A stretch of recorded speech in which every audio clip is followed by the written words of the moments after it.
Jack Collins looked up at the night sky from his camping spot deep in the Montana wilderness. The stars shone brightly away from city lights. At 35, the former military medic now worked as a wilderness guide, finding peace in these remote places after his difficult years of service. He poked at his small campfire and was about to turn in for the night when a bright light streaked across the sky. It wasn't unusual to see shooting stars here, but this one was different. It glowed blue-green, moved slower than a typical meteor, and seemed to change direction slightly before disappearing behind a ridge about 2 miles away. Jack frowned. Meteors didn't change direction. His curiosity got the better of him. He grabbed his backpack, flashlight, and first aid kit, then headed toward where the object had fallen. The hike took nearly an hour through the dense forest. Jack's military training kept him alert as he moved through the darkness. Finally, he smelled something unusual, like burnt metal and ozone, and saw a faint glow through the trees ahead. In a small clearing. He found it. Not a meteor, but something that made his heart race. A metallic object about the size of a small car, partly buried in the dirt. Steam rose from its surface, and strange symbols covered its smooth exterior. It was clearly not from Earth. "This is impossible," Jack whispered to himself. A section of the craft had split open, and a trail of disturbed ground led away from it. Something had crawled out and moved to trees. Jack followed the trail, his flashlight beam dancing. Through the underbrush, he found her about 50 yards away, collapsed against a tree trunk. At first glance, she looked like a young woman with pale skin and silver blonde hair. But as Jack got closer, he noticed the differences. Her eyes were slightly too large, her fingers too long, and her skin had a faint bluish glow in the moonlight. She was injured. A deep cut ran along her arm, but instead of red blood, a shimmering blue fluid leaked from the wound. She wore what looked like a tight-fitting jumpsuit made of a material Jack had never seen before. When his flashlight beam fell on her face, she flinched and made a sound somewhere between a whimper and a hiss. Her eyes reflected the light strangely. "Like a cat's. It's okay," Jack said softly, kneeling down.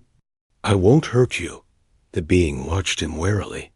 Jack slowly reached for his first aid kit and took out some bandages. He pointed to her injury, then to the bandages, trying to communicate his intentions. After a moment of hesitation, she extended her injured arm toward him. Jack cleaned and bandaged the wound as gently as he could. The blue fluid seemed to be thickening already, as if her body was healing faster than a human's would. "Can you understand me?" Jack asked. The being tilted her head, then touched a small device partially embedded in her neck. It sparked, making her wince. "Damn aged," she said in a halting, accented voice. Trans LATOR damaged. Jack's eyes widened. "You speak English? Learn quick. Device helps. Damaged in crash." Each word seemed to cause her pain. "What's your name? Who are you?" She hesitated, then touched her chest. "Lyra." It was clearly not her real name, but something she thought he could pronounce. "I'm Jack Collins." He pointed to himself. "Jack," she repeated, the word sounding strange with her accent. Thunder rumbled in the distance. Jack looked up at the gathering storm clouds. "We need to get somewhere safe. My cabin is about 3 miles from here. Can you walk?" Lyra tried to stand, but collapsed immediately. Jack caught her before she hit the ground. She was surprisingly light, as if her bones were hollow. "I'll help you," he said, supporting her weight. They made slow progress through the forest as the storm approached. Jack couldn't help but wonder what he was getting himself into. Every rational part of his brain told him to contact authorities, but something held him back. The government's response to an alien visitor would likely be military. Containment, endless testing, and who knows what else. Lyra seemed frightened and vulnerable. Whatever she was, she needed help. Not a prison cell. By the time they reached Jack's small cabin, rain was pouring down. Inside, he helped Lyra to the couch and turned on the lights. In the better lighting, he could see more clearly how different she was. Her ears were slightly pointed. Her eyes had no whites, just large, silver-blue irises, and faint patterns that looked almost like circuits ran beneath her nearly translucent skin. "Rest," Jack said, bringing her a blanket. "You're safe here." Lyra watched his every move with a mixture of caution and curiosity. When he offered her water, she sniffed it carefully before drinking. Her movements were graceful, but sometimes jerky, as if she was adjusting to Earth's gravity. Jack checked her wound again and was shocked to find it almost completely healed. Whatever she was, her biology was far different from human. As the night wore on, Lyra slept fitfully while Jack sat nearby, trying to process what was happening. He had 1,000 questions, but they would have to wait. Morning came with clear skies and a knock on the door that made Jack jump. Lyra's eyes snapped open, wide with fear. "Stay quiet," Jack whispered, motioning for her to hide in the bedroom. Once she was out of sight, he opened the door to find Greg Porter, a local forest ranger and friend. "Morning, Jack," Greg said cheerfully. "Just checking on folks after that storm. You hear that explosion last night?" Some folks reported something like a meteor. Jack's heart raced. "Yeah, I saw a bright light. Thought it was just a shooting star. Well, military's all over it. Got calls about an hour ago that they're conducting some kind of operation in the area. They're asking everyone to report anything unusual." Greg's eyes narrowed slightly. "You sure you didn't see anything else?" "Nope, just the light," Jack said, hoping his face didn't betray him. After Greg left, Jack quickly turned on his old radio. The local station was already reporting on the incident. Military officials have cordoned off an area of the national forest following what they're calling a satellite debris incident. Residents are advised to report any unusual objects or activity. Officials warn that some debris may be radioactive and should not be approached. Jack turned off the radio and went to find Lyra. She stood by the window, looking outside with an unreadable expression. "They're looking for you," Jack said. Lyra turned to him. Her translator seemed to be working better now. "Yes, they must not find me. What are you?" Jack finally asked. "Why are you here?" Before she could answer, Jack's phone buzzed with an emergency alert. The message chilled him. "Emergency alert. Dangerous extraterrestrial activity reported in Granite County. Shelter in place. Report any sightings to authorities immediately." Jack looked from his phone to Lyra, her large alien. Eyes met his, and he knew his life had just changed forever. A week passed since Jack found Lyra.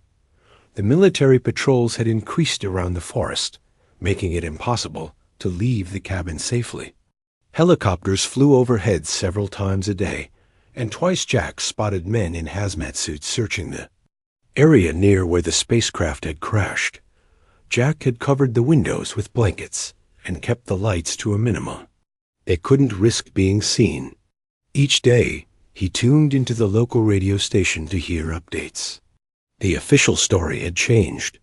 From satellite debris to experimental aircraft to potential biological hazard.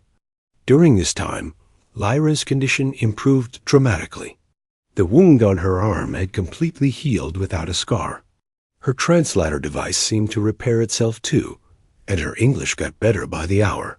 "Your language is simple," she told Jack on the 4th day. "I've analyzed its patterns." Jack raised his eyebrows. "You learned English in 4 days?" "My species learns quickly," she replied. "The translator helps with sounds my mouth cannot make."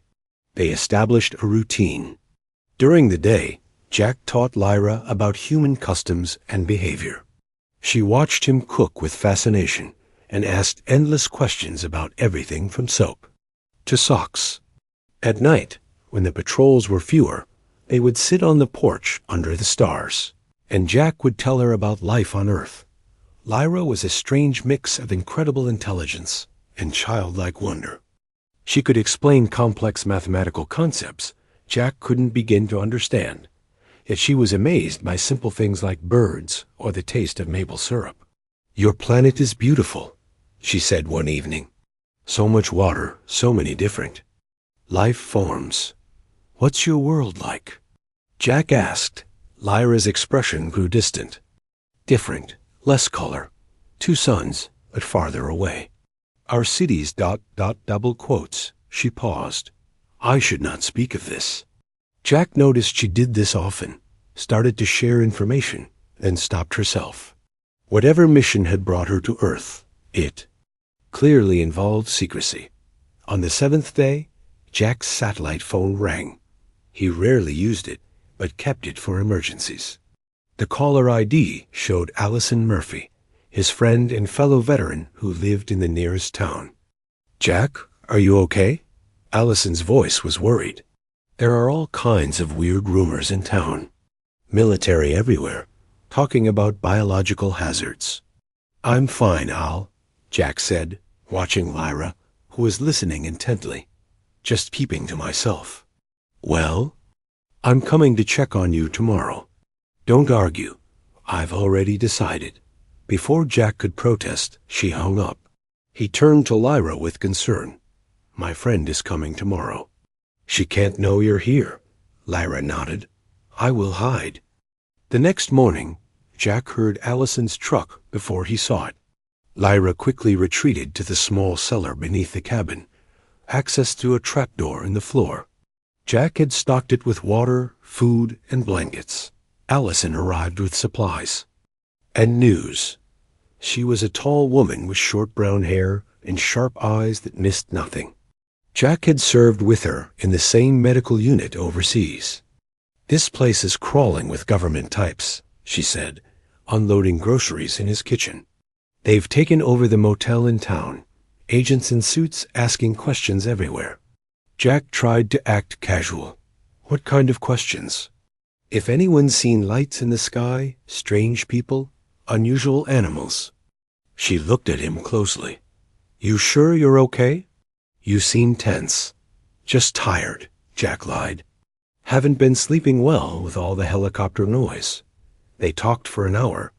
Jack kept glancing at the floor, worried about Lyra, just as Allison was preparing to leave. A loud thump came from below. Allison froze. "What was that?" "Old pipes," Jack said quickly. "This cabin's ancient." Allison didn't look convinced, but she didn't push it. After extracting a promise from Jack to come to town soon, she left Dot as soon as her truck disappeared down the dirt road. Jack rushed to open the trap door. Lyra climbed out, looking embarrassed.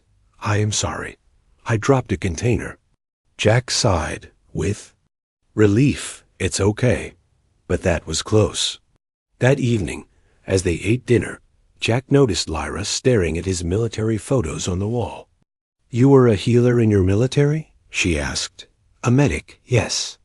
I helped wounded soldiers." Lyra's eyes seemed to glow slightly. "That is why you helped me. It is your nature." Jack hadn't thought about it that way. "I guess so. What about you? What do you do on your world?" For once, Lyra didn't avoid the question. "I am the closest word would be observer. I collect information." "You're a spy?" Jack asked, alarmed. "Not exactly." Lyra placed her fork down carefully. "My mission is to learn and understand." Before Jack could ask more questions, a high-pitched sound came from outside. Lyra's whole body tensed, and she clutched, her ears in pain. Jack peeked through the window covering. In the distance, hovering just above the tree line, was a small drone, unlike any he had seen before. It was triangular and moved with incredible precision. They're scanning, Lyra whispered, her voice tight with pain. The sound, it's a detection. Frequency. Who? The military? No. Lyra's eyes were wide with fear. Others. They found me too. The drone moved closer to the cabin. Jack reached for his rifle, but Lyra grabbed his arm. No. If you shoot it, they will know exactly where we are. They watched in tense silence as the drone hovered near the cabin for nearly a minute before flying away toward the east. Once it was gone, Jack turned to Lyra. What aren't you telling me? Who else is looking for you? Lyra stood and walked to the window, looking out at the darkening forest. I was not completely honest with you, Jack. I am being hunted by both your people. And others. What others? Jack demanded. There are more species among the stars than just mine, she said quietly. Some are not friendly. Jack ran his hand through his hair in frustration. Why are they hunting you? What's so important about your mission? Lyra turned to face him, her alien eyes reflecting the dim light of the cabin. Because what happens on this planet affects more than just Earth. I was sent to observe humanity, but now I must warn you. Warn us about what? There is a war coming, Jack. A war humans know nothing about. And Earth is about to be caught in the middle of it. Outside, the wind picked up, rattling the windows of the small cabin.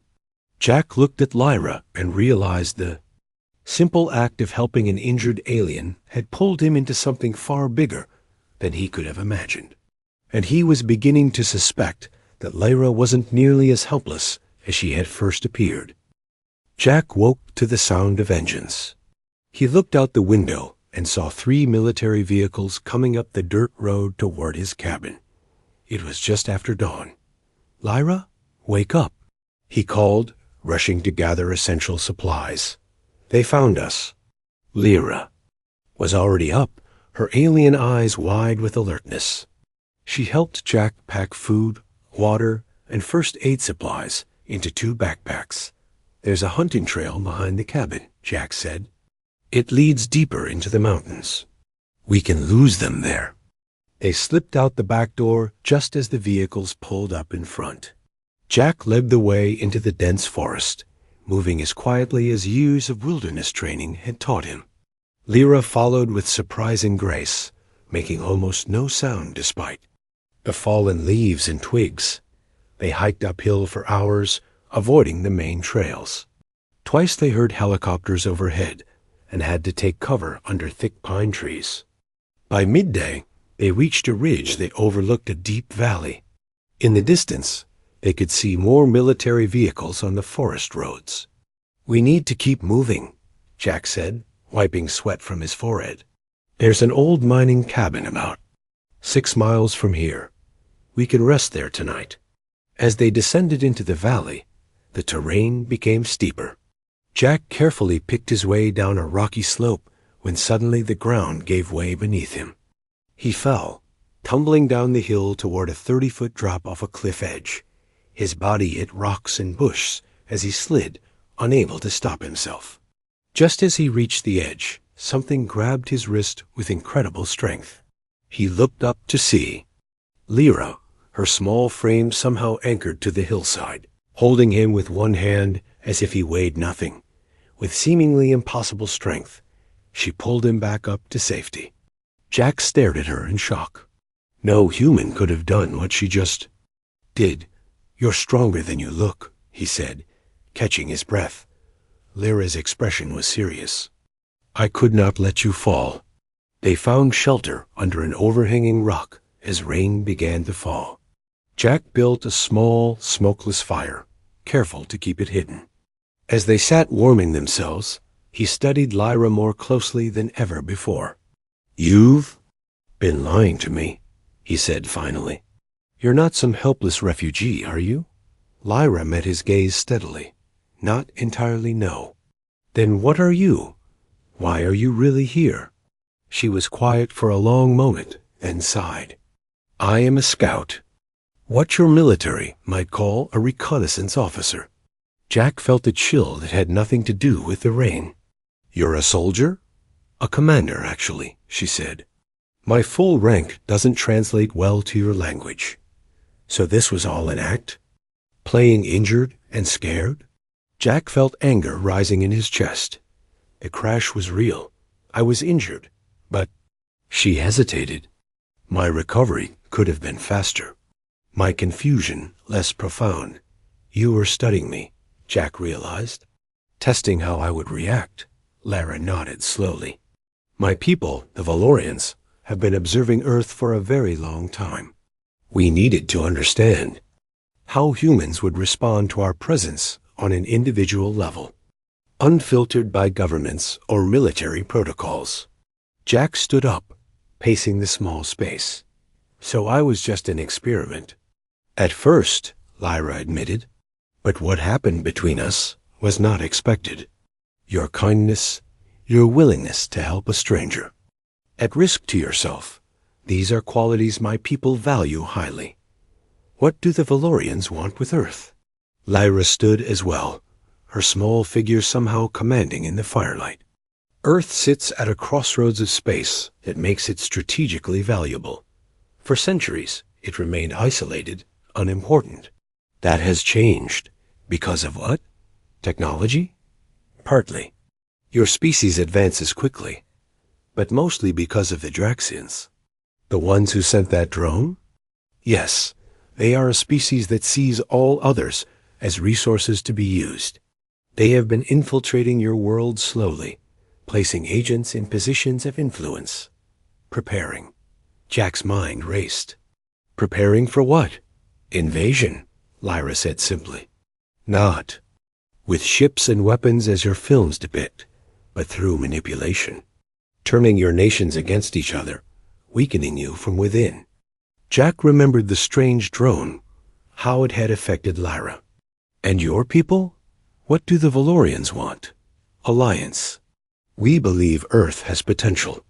My mission was to assess that potential firsthand. Before Jack could respond, a bright light swept over their hiding place. They pressed against the rock wall as another drone, larger than the first, hovered nearby. Its search beam passed just feet from them. Draxian scout? Lyra whispered. More advanced than the last one.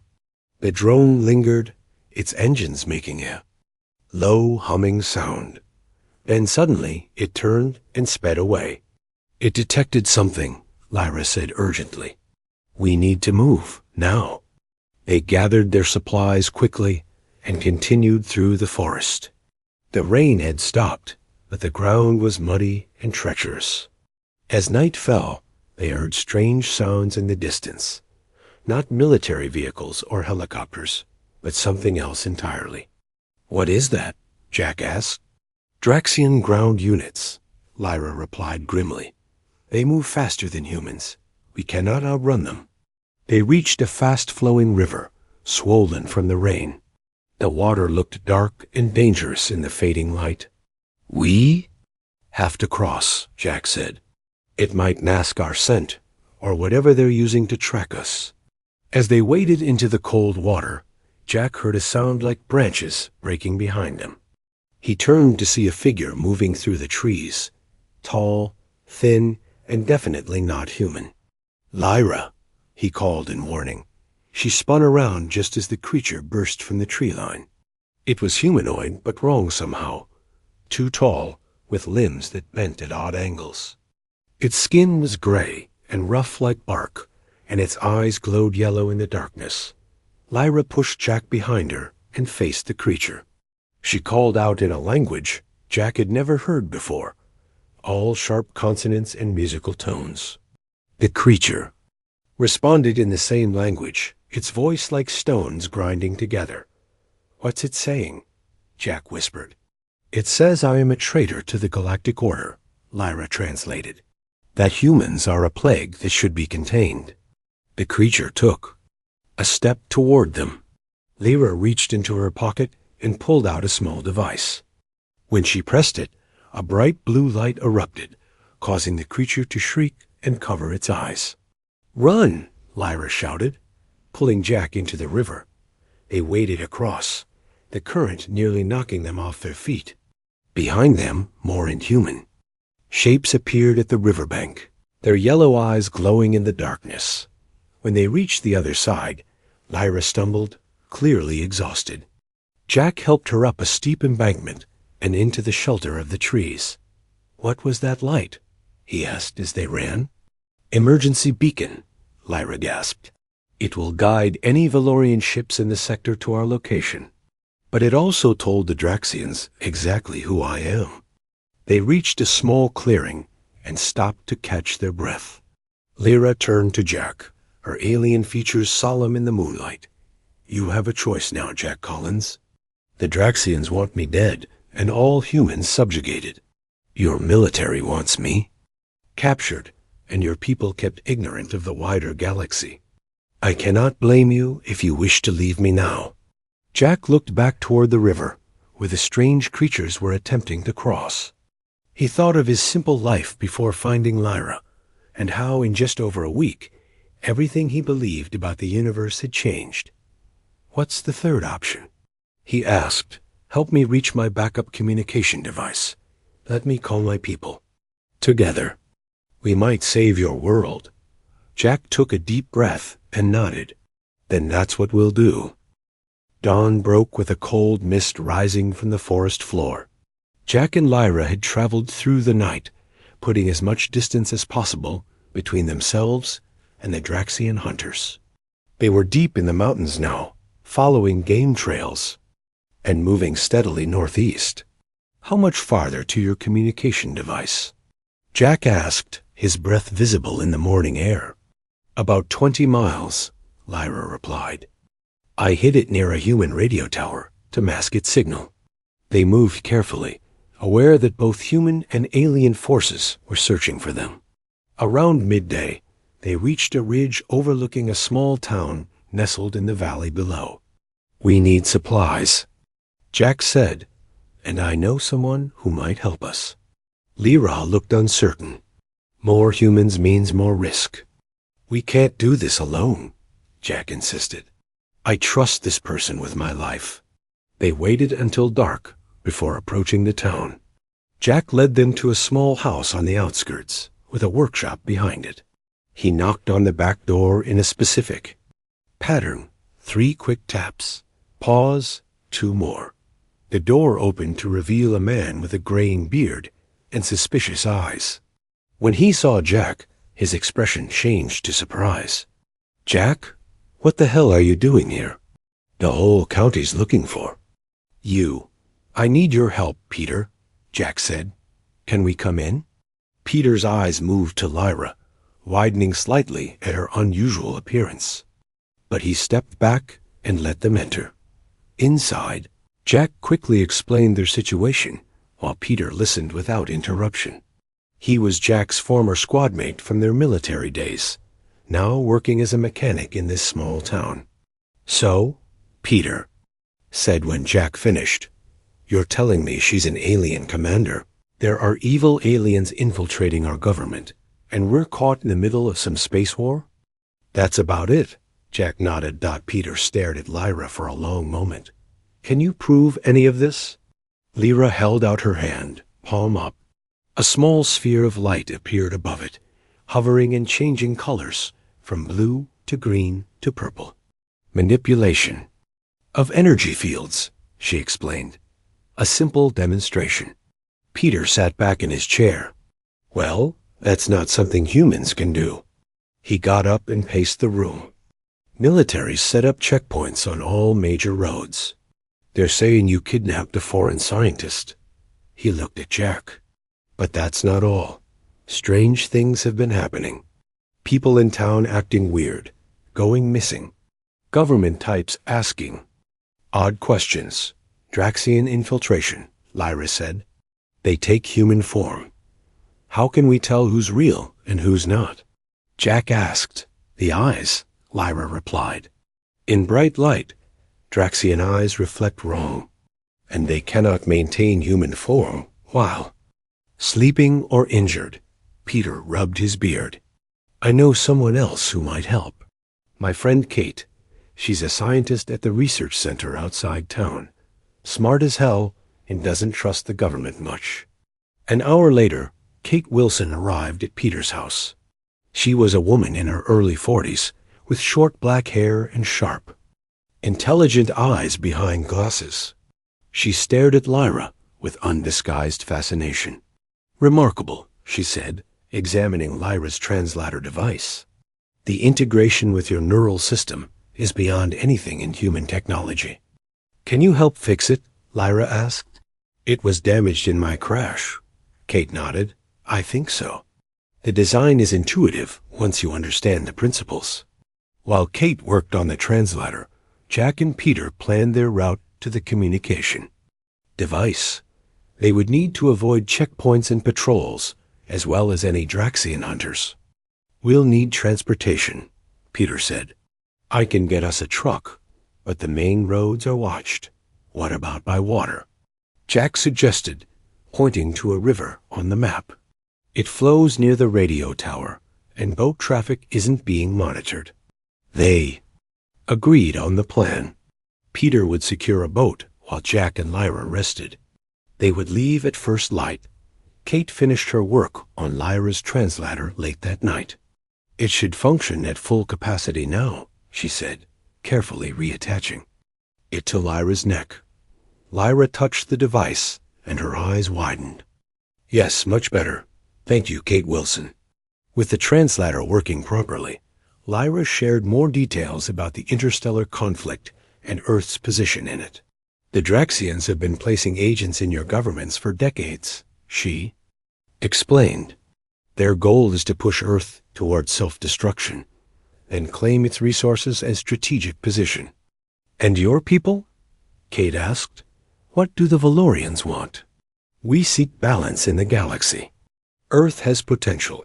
Your adaptability, creativity, and resilience make you valuable allies.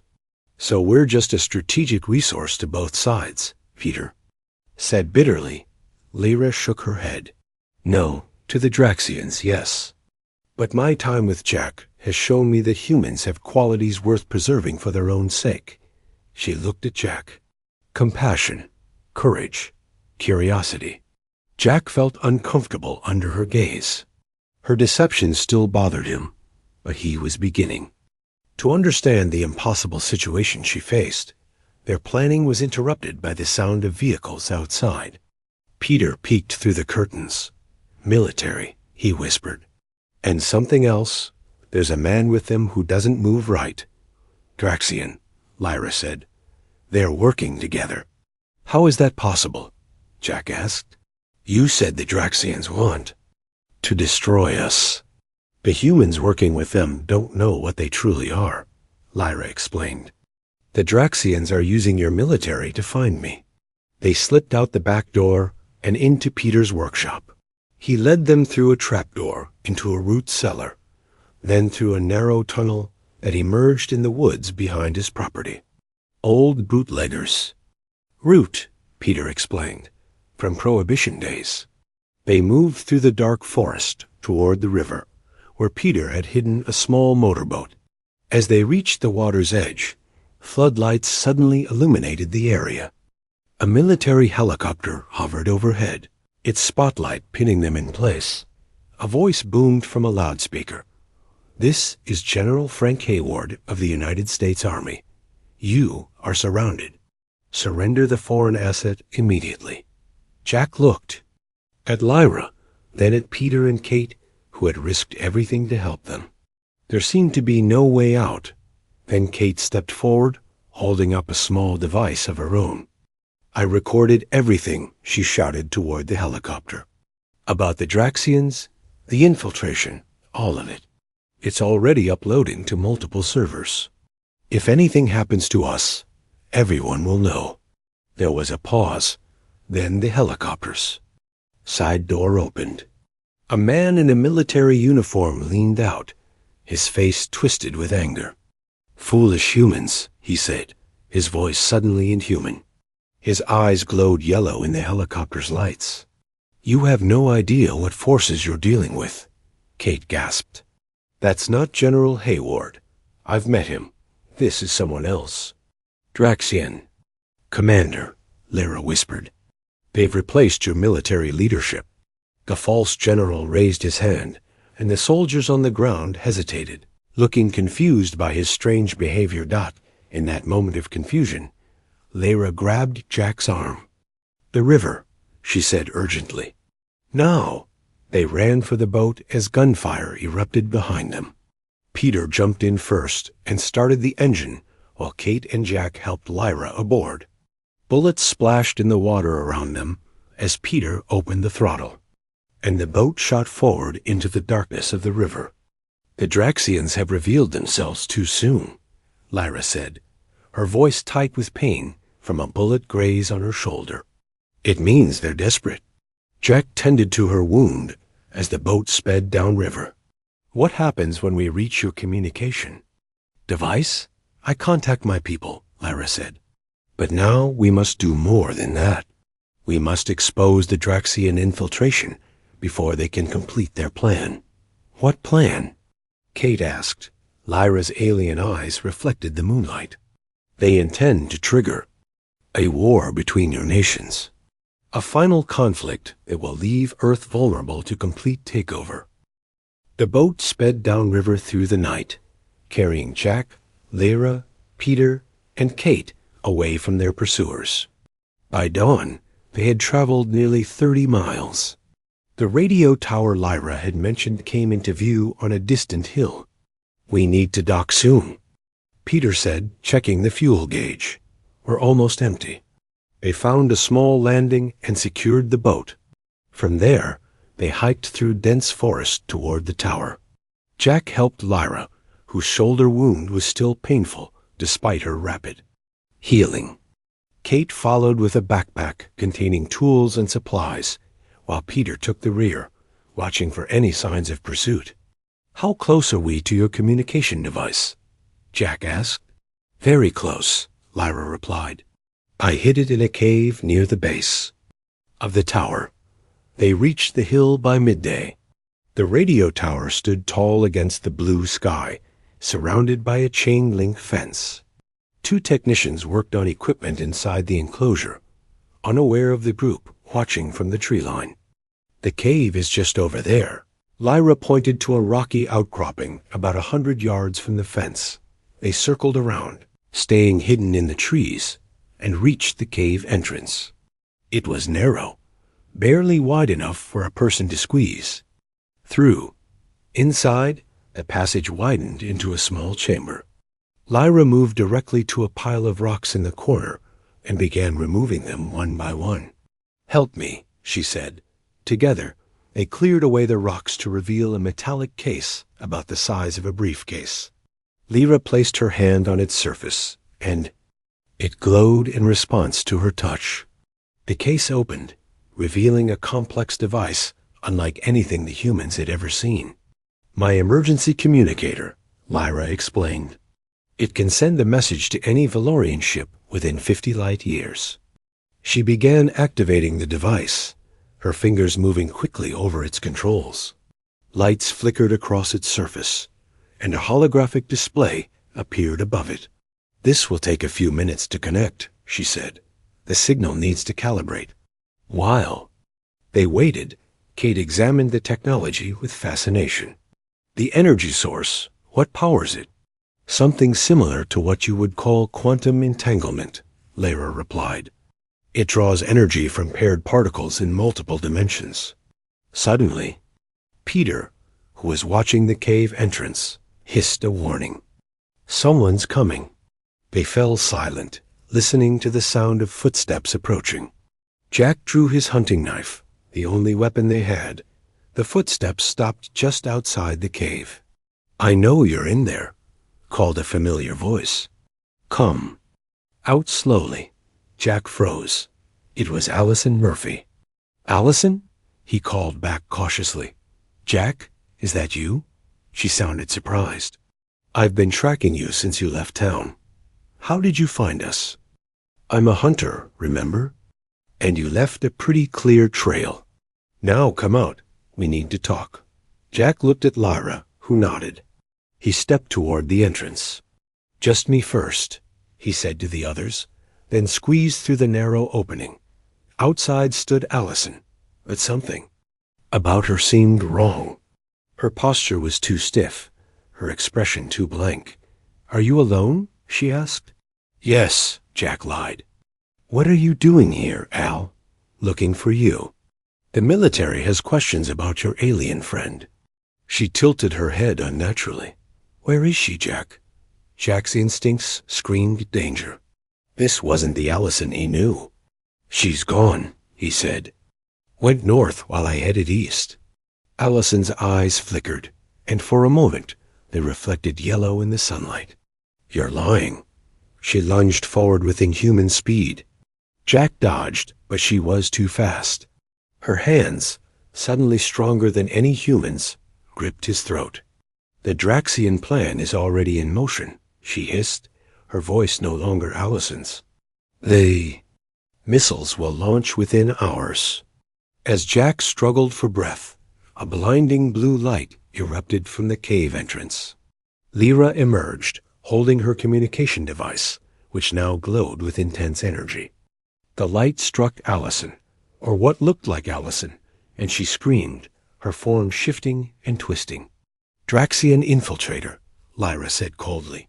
"Your disguise is broken." The creature that had been Allison fell back, its human appearance melting. A way to reveal gray, arc-like skin and elongated limbs. It snarled at them with sharp teeth. "Too late," it growled. "Our agents have access codes for your nuclear weapons. Earth will burn itself, and we will claim what remains." Peter emerged from the cave, and without hesitation fired a flare gun. Directly at the creature, the Draxian shrieked as the flare ignited its skin. It ran into the forest, trailing smoke and flames. "We need to hurry," Lyra said urgently. "If what it said is true, we have very little time." They returned to the cave, where Lyra's device was now fully activated. A holographic map appeared, showing multiple points of light across the globe. "Draxian infiltration points," she explained. "Their agents are in place at 3 of your nuclear launch facilities." "Can your people get here in time to stop them?" Kate asked. Lyra shook her head. "The closest Valorian ship is 2 days away. We must stop the launch ourselves." "How?" Jack asked. "We're 4 people against who knows how many Draxians." "With this," Lyra said, pressing a series of controls on her device. It transformed, parts shifting and expanding, until it formed what looked like a handheld weapon, a disruption field generator. It will reveal all Draxians in its range and temporarily disable their ability to maintain human form. "But we still need to get into a military base," Peter pointed out. Kate stepped forward. "I have clearance for the research facility at Blackrock Mountain. It's connected to the nearest launch control center." They moved quickly, using Peter's truck that Kate had driven to find them. As they approached Blackrock Mountain, they could see increased military activity, checkpoints, armed guards, and helicopters circling overhead. "Something's definitely happening," Peter said grimly. Kate's security badge got them through the outer checkpoint. Inside the research facility, they moved carefully, watching for any sign of Draxian infiltrators. Lyra kept her device hidden but ready. They reached a secure door leading to the military section of the facility. Kate swiped her card, but the light remained red. "My access has been revoked," she said. "Stand back," Lyra instructed. She placed a small disc on the door's electronic lock. It melted through the metal, and the door clicked open. Alarms immediately began to sound. They ran down the corridor toward the launch control center, meeting 2 guards who raised their weapons. "Stop right there," one shouted. Lyra activated her device. A wave of blue energy washed over the area. 1 guard remained, human, looking confused. The other screamed as his form shifted, revealing a Draxian. Jack tackled the real human guard, while Peter and Kate subdued the revealed Draxian. They continued to the control center, using Lyra's device to expose more Draxians along the way. Inside the main room, 3 technicians were preparing for launch. All human. But the commanding officer standing behind them shifted and changed when hit by Lyra's energy wave. "Stop the launch," Jack shouted to the technicians. "Your commander is an alien imposter." The technicians stared in horror at the transformed creature that had been giving them orders. In the confusion, Lyra rushed forward and connected her device to the control system. "What are you doing?" Jack asked. "Sending proof," she replied. "Broadcasting images of the Draxians to all military commands worldwide, along with their locations." The launch countdown froze on the screens. Around the world, similar scenes were playing out as Draxian infiltrators were exposed. Hours later, they stood outside the facility, watching military helicopters coming and going as the situation was contained. In the sky above, a new light appeared, brighter than any star. "My people," Lyra said, looking up. "They received my message and came at maximum speed." The Valorian ship remained in orbit, invisible to human detection systems except for the one signal it sent directly to Lyra's device. "What happens now?" Jack asked. "Earth stands at a crossroads," Lyra said. "My superiors are impressed by how quickly humans adapted to the truth and how effectively you helped stop the Draxian plot. They are offering Earth a place in the Valorian alliance." "As equals?" Kate asked skeptically. "As partners with potential," Lyra replied. "You have much to learn, but also much to teach." She turned to Jack, her alien features somehow more familiar to him now than when he had first found her in the forest. "They have asked me to remain as ambassador," she said, "and they request a human representative to return with me to meet the Valorian Council." Jack looked at his friends, then back at Lyra, from finding what he thought was a helpless alien girl to now standing at the threshold of a new era for humanity. Everything had changed. "I'll go," he said simply as dawn broke over the mountains. The small group watched the sky brighten with both the rising sun and the promise of a wider universe now open to them. What had begun with a simple act of compassion had changed the course of human history forever. And the alien girl who had seemed so helpless had turned out to be humanity's greatest ally.